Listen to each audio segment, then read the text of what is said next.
And you are live. All right. Good morning, everybody. We are going a little bit early because we got a busy man here with us today. A little busy.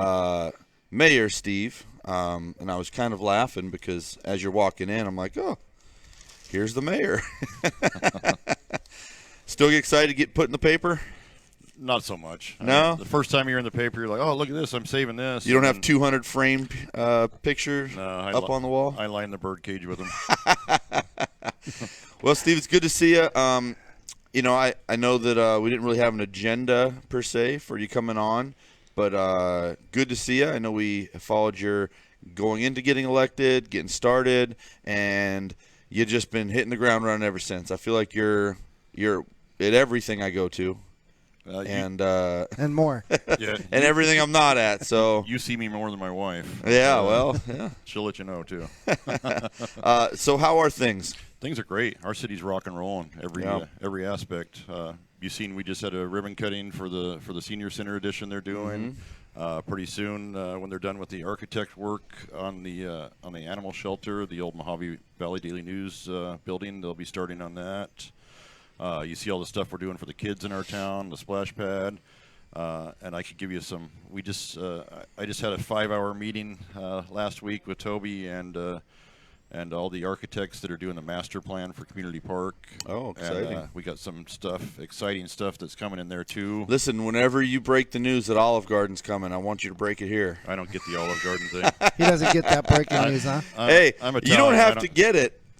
But tell me that's not what everybody asks for every time. Yeah, are we going to get an Olive Garden? Yeah, the Olive Garden is coming in. It's going to be right in between Red Lobster and Trader Joe's. That's where it's going to be. Those are our hot requests. That's what we always get. Yes. So I bet. That's funny. Yeah.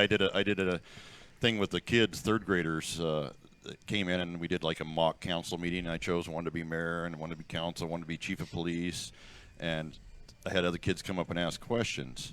And I'm not saying their parents got involved, but I had questions like, well, can we get a Trader Joe's? And I'm pretty sure the third graders. Nothing like third graders be like, I want Trader Joe's. Yeah. They want Toys R Us. That's mama talking right there. But anyway, there. some of the things I threw into the master plan, and we might not see them for a couple years, 5 years, it might be down the line, but some of the additions to Community Park, you can see it's getting beautiful down there. Right. I mean, when I first moved into town, you couldn't even see the river when you drove down with all the brush there and everything. But we're going to do a river walk there. This is one you're really going to love, a lazy river. Oh, wow. And I want the lazy river to kind of intertwine with the river walk. That way the parents can kind of be up there at the river walk and keep an eye on their kids while they're going. That'd be great. Yeah. And then, I'm an animal lover, big time. So we're looking at down the line moving the the dog park across the street when we start developing over there, and have a little water park for the dogs. Very cool. Yeah, very cool. It's hot out here for us. Imagine how it is. Yeah, for the animals. super hot. They're a little furrier than I am. Yeah, so just a little. So it's really interesting. It's funny you say that because I had a friend come into town. Hadn't been here in, I don't want to say since high school, but probably not far from that. So 15, 20 years.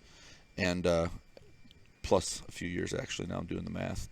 And they didn't even recognize, obviously, we played Little League on that field, and they drove by, and they were thinking, what the heck happened to this place? But we've really turned that into, that little stretch down there was rough. And it's a pretty vibrant little area now. Yeah, I had a guy, he grew up here in Bullhead City. He's actually the mayor of Riverton, Utah now. He got a hold of me because he grew up here as a kid, and he wanted to do a sister city thing. So he came down here and met with me, and I took him through Rotary, I took him through community, and the guy, he was just in wow the entire time. Yeah. Imagine him growing up here, 30, 40 years ago. It's just amazing. Yeah, absolutely. Absolutely. So big things on the horizon for the town, things growing, anything new we don't know about in town? Well, if you pay attention to the council meetings, we put everything out there. There are stuff in the plans. They do pay attention. I see the comments. We do have, very colorful attention payers. Yes, we do have some stuff coming up in the future. Some things we can't talk about with the developers. It's up to them when we could do it. But I can tell you, we have some amazing things coming here in the very near future. If you could maybe figure it out, we just did a zoning change for one of them on the river from the bridge to the post office. So I can't tell you what's going to be going there, but it's going to be very, very. Can you tell us what the zoning change was? Yeah. Yeah. Commercial? We're going to play this game called Can You Guess? See who's paying attention out there. We'll just say there's going to be amazing multi-use things there, everything from this to that. To Oh, boy. We're not squeezing it out of them. Yeah, listen, But, I don't want to get in trouble. We're going to be one of these like, They breaking leaked the news, news, yeah. Finley broke the law or Well, something, you know. So. If you notice now when you're coming over the bridge from Laughlin and you make that right-hand turn lane, as soon as you hit the splash pad at Community Park, you get that wow factor. Mm-hmm. And then you drive by and now you see the river, and then have you been down to the Bullhead Bell? Yeah. Yeah, Oh, that's going to be the place to be 4th of July. I mean, the Listen, seating down there. It's going to be the place to be as soon as it's cool enough to sit outside and enjoy it. Yeah, true. Obviously, the inside's great and it looks fantastic in there. You guys But did a great job with it. But, man, when that's a spot where you can go down and sit and chat and I'll very try cool. to. I'll try to. Guys, I want to say it so bad, but I can't. But anyway, that's where the wow factor starts now, kind of when you hit the splash pad. When it's all said and done and the development's done there, the wow factor will be the second you make that right-hand turn on the bridge. Oh, wow. And that wow factor will continue all the way up. Shoot, that's fantastic. Yeah, nothing we could do about maybe. You still got the jet ski. The Yeah. 10,000 jet skis up there. Yeah. We'll put a nice fence up and hide them a little bit, you Yeah. know. But so I wanted to talk to you. I did hear you threw your hat in the ring for a new job. Yes. So I wanted to ask you a couple things about that. First of all, what led to that decision? Obviously, you take pride in being mayor of Bullhead City. You've done a great job. You support all of us businesses, community, look out for what's best for the town. What brought on this interest in this other opportunity? And what is that opportunity? The opportunity is a Mojave County Supervisor District 2, which is still representing Bullhead City. What had happened is originally, I think, I was going to run for state legislator. And I was going to do that for 2 years and then come back and run for county. I don't want to be mean or anything, but I wasn't confident in the choices that were running for mayor. And I decided, you know what, I'm going to run for mayor. I love this town too much. I want to make sure, and I have the experience. I've been on council for 8 years prior to that. Now we have Rodney Head as vice mayor. He's on the city council. So I started thinking about it, and I'm kind of in the same boat with District 2 supervisor. Nothing against the candidates that are running, but I don't have confidence in them, and I think I'm the best person for the job, especially county's hurting right now. You need some good experience on how to turn that around. But the fact that Rodney Head's on there now, the council would have to appoint somebody that's on the council. You don't feel like you're leaving us high and dry, huh? Not at all. And I'm going to be honest, I love our council, but if Rodney wasn't there, I think he's the only one that has the experience to do the job and do it just as well. And he's got a ton of time in town. Yes. Obviously. Former police chief. Right, yep. And so I feel confident. I think we're better off with Rodney and myself representing Bullhead City as opposed to myself and the others doing it. Like I said, I don't mean to be mean, Sure. I'm sure there's some people that might not agree with me and they could vote for who they want to vote Right. for, but I think we're in better hands this way. And with me still representing Bullhead City at the county level, you kind of get the 2-for-1 because I will still support Bullhead City Right. 100%. Yeah. So you're getting Well, and double. it's funny because we are spread out, but we are a pretty small community in terms of our county. So you had mentioned that the county needs some help. The county needs some eyes on it. What do you think you can accomplish if you get into that position? Well, one thing, my experience in the casino business, I was in casino management. I've dealt with multi-million-dollar budgets for years, and then on the council too for years. You got to run it like a business. You can't run government like government. You got to run government like a business. And right now, I don't know if you're aware, they just luckily that got voted down this time. So this year we're good, but they want to do a 1/4-cent sales tax. And if that doesn't go, they're looking at doing a property tax. Well, I actually already went up there and spoke against it, and I let them know that the citizens of Bullhead City are not interested in your sales tax or your property tax.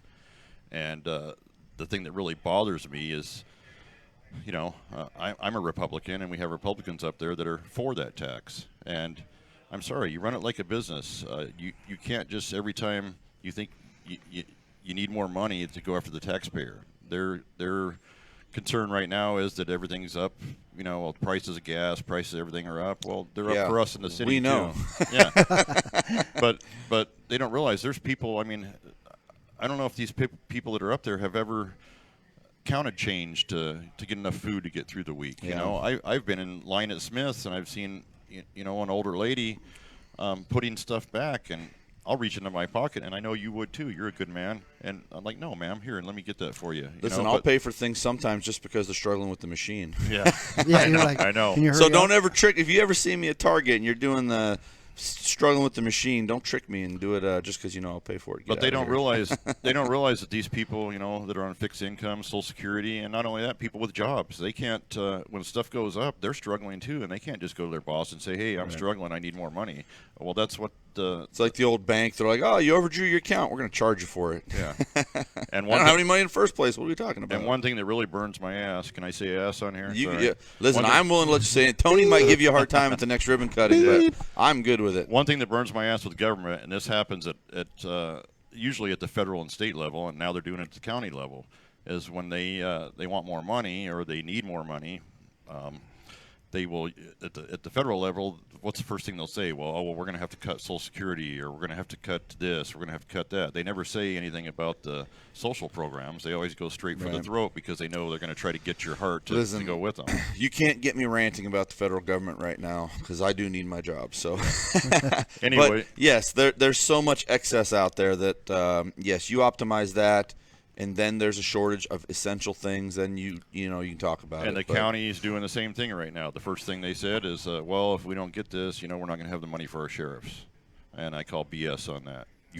I went up there when I spoke. The first thing you fund is your sheriff, then your infrastructure. Now we got to throw water in there too and make sure that their water's secure up there. Our water is very secure in Bullhead City. Not so much in the county. They have a little more problems. Right. Not as much water allocation as we do. But I don't like the fact that that's what they try to. They use the scare tactics to get everybody to go along with it.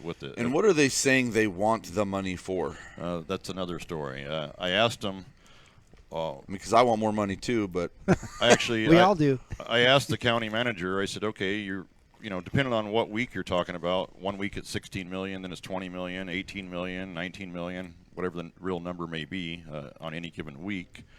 And we actually had a Tri-City Council meeting, and in there I asked him, I said, I keep hearing this. I said, explain to us why you need this 18, 16, 20 million. He said, well, the cost of everything went up, the cost of fuel, the cost of this, the cost of that. That's not the answer I want to hear, and shouldn't be a good enough answer for anyone that's on the board right now. You got to see stuff in black and white. Right. And even then, you work with what you have, period. You can't just keep going after more taxes every time. Enough's enough. But I did see they have some capital projects, about $39 million in capital projects. And this really got me, too. And I'm not going to say the county supervisor's name, but I asked them, they're doing and this is grant. A lot of this is grant money, so it's not costing anything up front, but there's continuing costs that go along with that. And if you're in hurting already, you don't want to add more future costs going down the line. Right. So one was they're doing $5 million for a prosecutor's office, new prosecutor's office. It's a really good office. So I asked them. I said, well, how many prosecutors do you have? And their answer was, I don't know. Okay, you don't know, but you're willing to rubber stamp that project. And then they're spending $7 million on renovating the old courthouse. And I said, okay, that's great. Who's going in the courthouse? I don't know. But yet you're rubber stamping and approving this stuff. I said, how about this? Without even looking, scrap the prosecutor's office, renovate the courthouse, throw the prosecutors upstairs, and the other unknown people downstairs. Yeah. Well, it's really easy to house unknown people. So yes. So was it something that you wanted to do out of more need, or did you want to move up into that thing and then you saw the issues or the things you didn't agree with? What was the thought process? My heart is with Bullhead no matter what level. Even when I was going to go to the state, it wasn't to make Maricopa great. It was to get stuff to Bullhead City and make Bullhead City great. And same thing with the county. You were representing Bullhead City at the county level. Well, we don't have a lot of services from the county. We have a library, a BMX track. It's kind of the county system is kind of a pyramid system across the nation. The cities put in all the money, and then it gets spread out to the counties, which it is what it is. Sure. Nothing I could change about that. But my main goal is to make sure we're not paying extra taxes because their policies failed or whatever. Sure. You need to run it like I said, I can't say it enough times, like a business. Right. And let me rephrase it, a successful business. That's true. That's a great point. So, so I know that it's probably a very tough issue to mitigate, being the county, because we have 3 distinct communities essentially in our county. How do you feel about working with everyone to achieve the one goal? It's a little different than right now. Now we have everybody working just for Bullhead City. Now you have actually 5 different supervisors in 5 different districts all working for their district. Right. Well, 3 of them should be on the same page as me because we have Bullhead City, Kingman, and Havasu, and we pay the bulk of the taxes without getting so much in return. Kingman gets a little more in return because they're right there. They share a lot of services. But the main goal should be to have a successful county where you're spending your money fiscally conservative and not having to raise taxes. Right. You know, I mean, you just have to live. They should have in their mindset, okay, we can't get any new taxes. But the government always seems to. They did that when I first ran for Bullhead City Council. You remember that? They wanted to do a 1% sales tax for the roads. Yes. And what were they telling you? They were telling you, well, if we don't do that, there is no plan B. Your cars, you'll need shocks every week. You'll be blowing tires. We were excited about. We thought we'd get a lot of business out of that, and it didn't work out. Yeah, that of way, course. so. But if you look, I went in there with a plan B. I said it's pretty simple. You go out and you drive all the streets, and me and Tom Brady, the former mayor, we did that. We went out and looked at the streets and everything, and you pick the worst streets first, and you some people call it band-aiding and everything, but it's actually maintaining. Right. You do slurry seal and until you can get to those. But we started doing. We had a goal of 20% a year, and now we're doing some of them 33% a year. And now we're actually the last couple of years we're actually repaving from scratch, 5 or 6 roads a year, and still maintaining 33%. Yeah. But there you go. They told us if we didn't have that tax, what was going to happen? Right. We didn't have the tax. Not only that, when I first got in, we had about $4 million in reserves. We weren't doing anything in the community for the kids or for anything.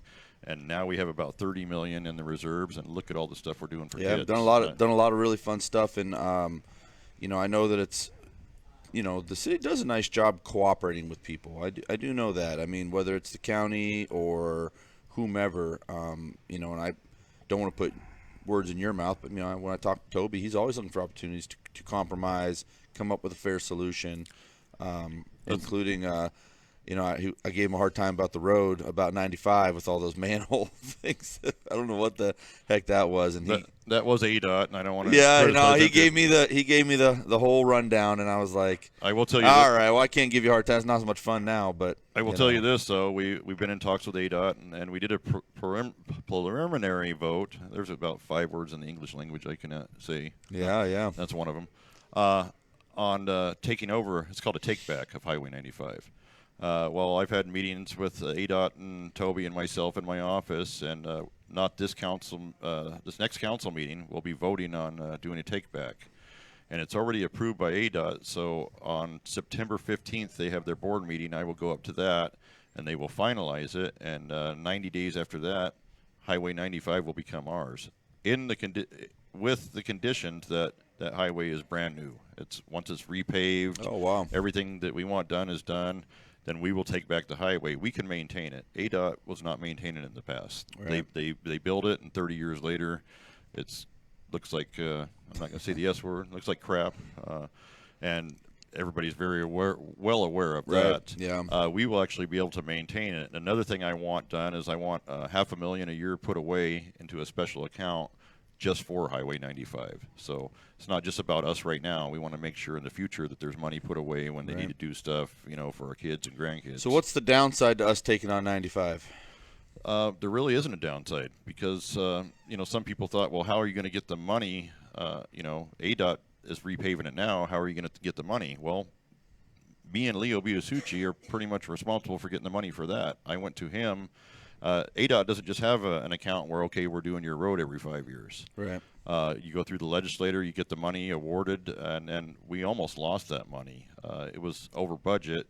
I went out to Winslow to their board meeting, and I took a whole bunch of pictures of potholes, statistics from accidents, and I gave a good 5-minute presentation, and we did get awarded the the thing finally. We're going to appreciate that. We know those roads do same get way. challenging. We'll go to legislator, and instead of the money going to ADOT, the money will come to us to do the roads. Yep. But the main thing is to maintain it, which was never done in the past. Yep. And here's another thing with economic development.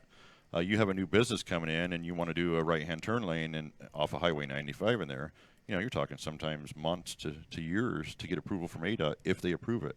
That'll be in Bullhead City's hands now. Oh, we don't fantastic. have to go through their ADOT. Yeah.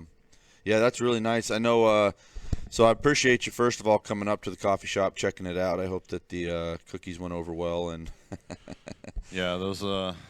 We actually, half of them went to the shop, and everyone from the shop was like, "Where do we buy these?" And I was like, "Well, should I tell them, or should I just go there and buy them and up them $1 and make money there as well?" Got to hold on to that little bit of power while you can, So. But those cookies were very good. I wish I wouldn't have bought a dozen though, or I wish I would have sent all but one to the shop. Yeah, because I was hurting the next day. Oh man, and peanut butter cookies, man, they get me. I can't. Well, stop I don't eating. know if it's the cookies or when I eat them, the half gallon of milk I need to get through them because cookies and milk are my weakness. But the reason why I brought that up is when we talked about trying to get on to 95, we were like 95's tough. It's a nightmare, and so we were actually really happy with that spot up there. But if you had a little better situation, it would change the way we feel about it. Yeah. As a business in choosing your location. So. I think Much appreciated. I think they're going to do good up there. I mean, you've seen we couldn't even. We were going to do a ribbon cutting, and the line was so long, and it was nonstop. You finally said, "Let's just go say a couple words." No, listen, I appreciate that. I know. And then you're on my social media, so you see the amount of traction it got on there too. I was like, "Whoa, yeah!" So I see nothing but success there. Yeah, it's really amazing, and those girls are already expanding their menu and super excited. And there's one thing you should mention too, and I see this all the time on social media. Someone's having a birthday. I cannot. Anyone know how to make this cake? It's a specific cake. Let them know that they can make any cake there is there. Yeah, they do. They do all kinds of custom cakes, and that's one of the things that they talked about. Man, we just gotta grow and grow and grow. But you open 2 weeks and you're trying to grow. I'm thinking. Yeah, I kind of felt sorry for their staff that first day. I was like, wild. Man, look at them; they are not going to stop the whole day. It was wild. Yeah, it was a little rough, but. So what else is new? I know football season's coming up. That's always a fun time of year. Do you have to keep your football opinion to yourself so you can get some things passed through? Because no one likes the Raiders. Oh, Argando went right for the jugular right off the bat. Huh? Our cameraman back there talking about the Raiders. He's a Charger fan, right? I know it. You know the advantage of dating a Charger fan? No. They're not looking for a ring. Argando, he's got jokes for days. He's got jokes for days, guys. It's funny you say that because we kind of joked earlier about having a little comedic background and comedy show. And of course, I said, man, I hear the stand-up routine every time I go to a speech or something, and you always got a little something extra. Do you wing all that stuff, or do you think about it before you get there? I don't try. I try not to do anything when I go out. Sometimes the mind, though, just in life in general, I try to have a good sense of humor and stay happy and look at the positive part of everything. And everybody needs to laugh, man. If the world's gotten so crazy with the political correctness. So BS, crazy. Mm-hmm. So I show my son videos. People will repost things from the 90s. And I'm like, this is awesome. And my son's like, man, I wish it was like that. And I said, that's how it was when I was your age. Yeah. And but it's funny because, I'm in a car business.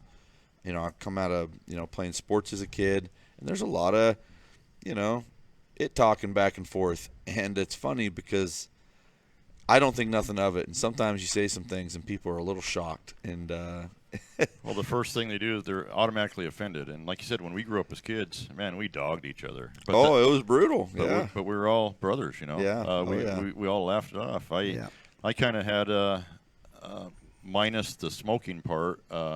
We had a buddy's house. We'd go in the garage and sit in a little circle, and then we'd play basketball, go in there and rest for a little bit, and go. And that's all we'd do is we'd just bag on each other the whole day. Roast each other. Yeah.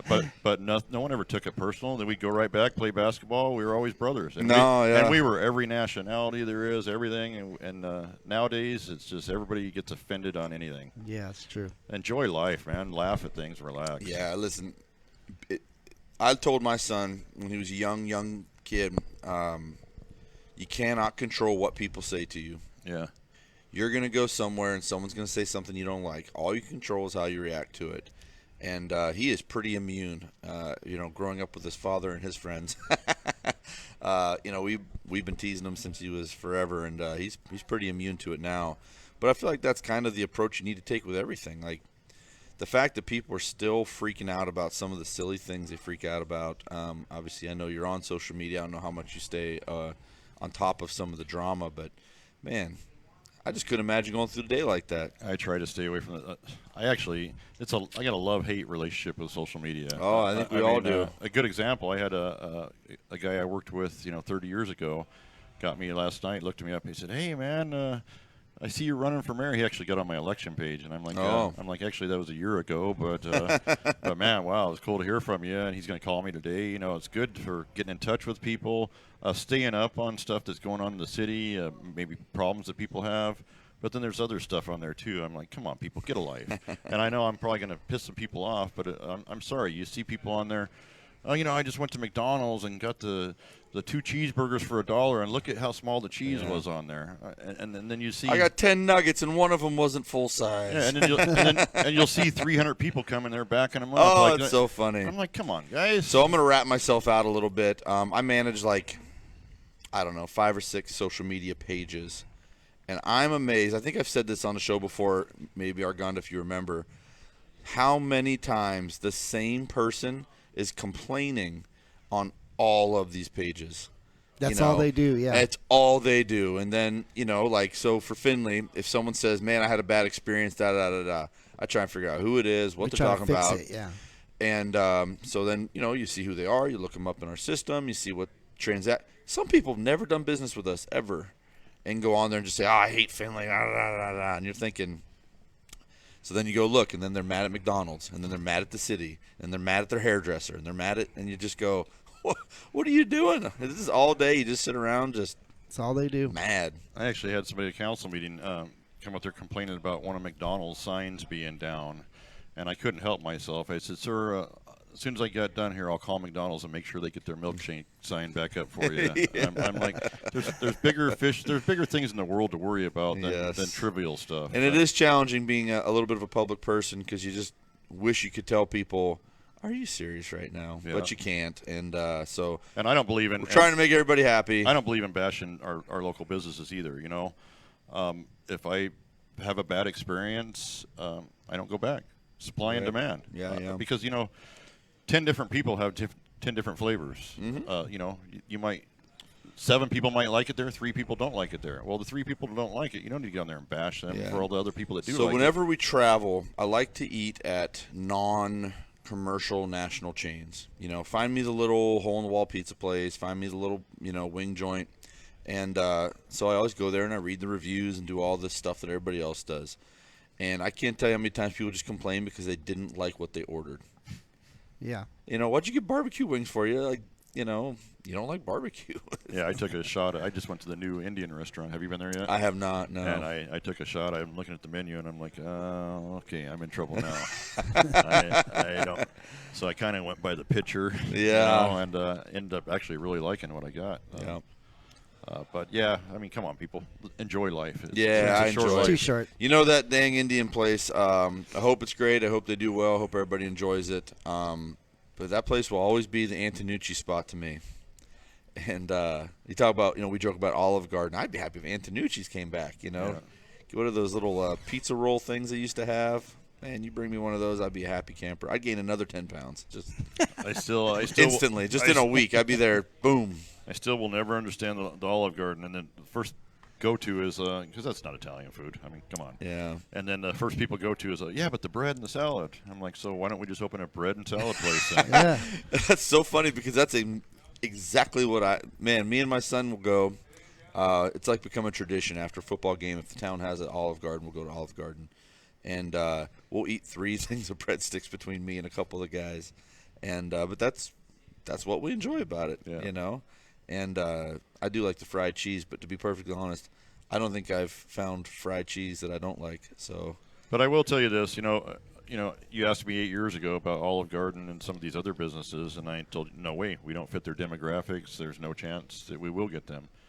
now we're I just went to ICS show recently, months ago, and we have businesses that wouldn't even talk to us before that are rushing to our booth wanting to do business. Oh, that's fantastic. So we are a growing city, and one thing too that I want to change at the county, we have a lot of, especially these businesses, they're leaving California and wanting to come here, and not just big businesses, private businesses too, regular people.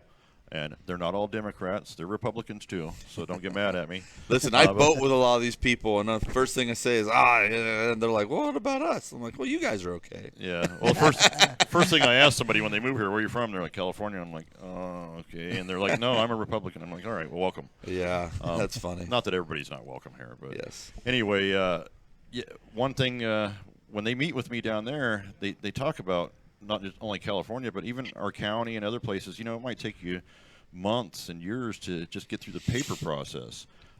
Every person I meet when I talk to them down there, I tell them the second you meet me and we shake hands, there's a shovel in your hand 8 days later, and you're starting to rock and roll here. Yeah. We're open. We are business friendly. We want better paying jobs for our people here. Absolutely. And the best way to do that is to work with these people and get these businesses up quick. So I'm going to ask you about the bridge here in a second, but I got to tell you, when we opened up that day, my daughter worked. She was one of the girls running around trying to help out, and I would just want to say that people were so generous and so kind, because I know it was hectic and busy, and you waited, and those girls split, and my daughter got like $30 in tips. Cool.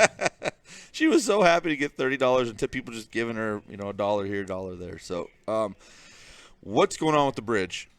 The bridge is looking good. Matter of fact, when I came in, our Charger fan over there was had the paper open looking at it.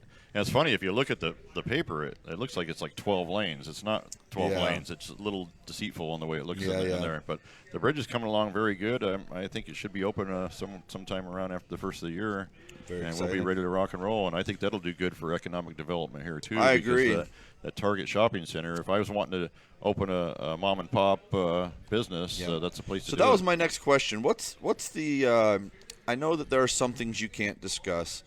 What is the vision for that part of town when that bridge gets complete? Is it just going to connect the Parkway, and do you guys have a grand plan? What do you guys envision for that part of town? How can I put it without putting anything out there? We'll just say we don't want any empty businesses out there in that shopping center. Yeah, it should be full again very soon. And then, man, one thing I would do if I had the money to invest and buy some land is what a perfect place for a gas station right when you cross that bridge, because we know everybody from Laughlin comes and gets our gas. And the Laughlin people are going to be using that route. People think that bridge is the old bridge to nowhere and nobody's going to be using it. If I live in Laughlin, I'm not coming around the old bridge and going through all that traffic. I'm going to come right through there. Well, I know for me, where I live, the sooner I can get out of that, and listen, I appreciate it. The Parkway traffic's not that great either. So if I'm going to Laughlin and I can shoot straight down and go across, that's great for me. And it should alleviate some traffic, things like that. So I think it'll serve a good purpose. But I really hope that that kind of completes the circle of development in town. Where that's pretty close to the end of town. Obviously, you guys are developing up by the bridge. I mean, and eventually that will continue all the way through too. We're looking at doing a Landon bypass where you will be able to go all the way from the Parkway on the south side of town, all the way through, and be able to hit Highway 68 without ever touching Highway 95, which will help us alleviate some of the traffic on Highway 95. Very cool. Very cool. So, sir, anything you want to say to the people before we kick you out of here and let you go back to work? Just stay happy, enjoy life. What else can I say? We all have bad times, and I know this isn't the political part of me. It's just the person part of me. Right. I see it so much in town. Relax. If you have a problem, fix the problem. Yeah. Enjoy life. Sometimes I laugh at myself on. I don't know if I told you it was about. There's our 18-lane. Yeah. Doesn't it look like that on there? Yeah, it does a little bit. A few weeks ago, I had a water main break behind my house and flooded my entire family room. I got a sinking family room, ruined everything in the whole family room. Most people would have been right on Facebook instantly. Oh, look at this, blah, blah, blah, the city sucks, I'm this. You know what I did? I looked around and I said, you know what? I'll fix it. Yeah. It's a beautiful day. I'm above ground. Life is great. You know, I think that's something that comes you get a little on in years, though. Yeah. 'Cause I'll tell you, I was pretty feisty when I was a little younger, and nowadays I'm like, I don't know. Yeah, but you know what? When we were younger, I ate a good meal, when fat we were and younger, happy, we, you know. we thought we were invincible. I thought I was. It was different. We didn't complain about I things. thought I was invincible up until a few years ago. Yeah. Now poor Jeff hears me all I hear, oh, my shoulder hurts. Oh, I'm getting fat and old. Oh, I got gray in my beard, you know. Yeah, so. I dropped my keys on the floor, and it sounds like a Rice Krispie commercial with Yeah. the knees now. I just hope someone's right. Can you grab this for me? My joke is always, I don't know who put the ground so low. So, But I think our generation, we enjoyed life. We were invincible as kids, and then now that we're older, we know we don't have we don't know if we're going tomorrow, if we're going 5 years from now or 10 years from now. Right. So we appreciate every day we have. Yeah. You see some people that even lived to the 80s. It seems like a long time, but it's really a short period. You know, you need to enjoy every day you can. Yep, right. absolutely. I couldn't agree more. That's a great message for us to go out on. Sir, we appreciate what you and the city do to support all of us business people. As a citizen, we appreciate putting us first and thinking about us here in town. So, And I appreciate you having me on my show, and I appreciate you too.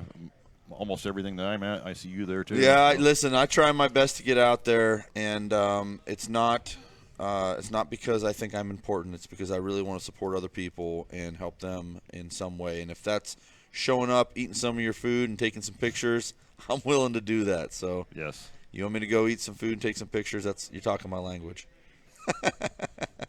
Steve, I appreciate it, sir. Thanks again. We won't talk again until after the football season because we don't want to be fighting. So Yeah, we have a Steelers play in Vegas this year. Yeah, and one good thing, I'm going to start something here, but even on our 3-13 seasons where we totally sucked, we at least beat the Steelers. I know. Oh man. On our seasons where we were world beaters, we still lost to the dang Raiders. So And figure that out. I would talk Dang- about the Dang, Chargers. Bruce Gradkowski throwing for 300 yards in Pittsburgh. I'm still Yeah. mad about it. Well, we owe you guys from the immaculate deception when we were kids. Well, it sounds like a jaded guy on the wrong end of history. You know, You know what we'll do next show? This could be a whole new show here. You know what we'll do This next? should be a whole new show. Or Tell we me. just go, listen, everyone community related, don't watch this. We're talking football. Yeah. And, You know what we'll do next show? I don't know if you have them, but I have some replica Super Bowl rings from the Raiders. You could bring your Steeler ones. I could bring mine, and we could show Jeff. Argando, what the rest of us live like. He cut the mic. Remember, I got the power. Well done, Argando. Well done. Very cool. All right, man. I appreciate it. I'm sure I'll see you on. Are you going to the? We'll give a little competitor plug today. Yes, I'll be there. Anderson Mixer tonight. Yes, I'll be there. I have a football practice, and I'm gonna head over there right afterwards. The boys got their first game tomorrow on the road, so we got a very important practice today, and then I'm gonna head over. So I'll probably see you there. So All right, we'll see you then. all right, Bill, we're coming. You better have good food. All right, Steve. Go Chargers. Yeah. Oh.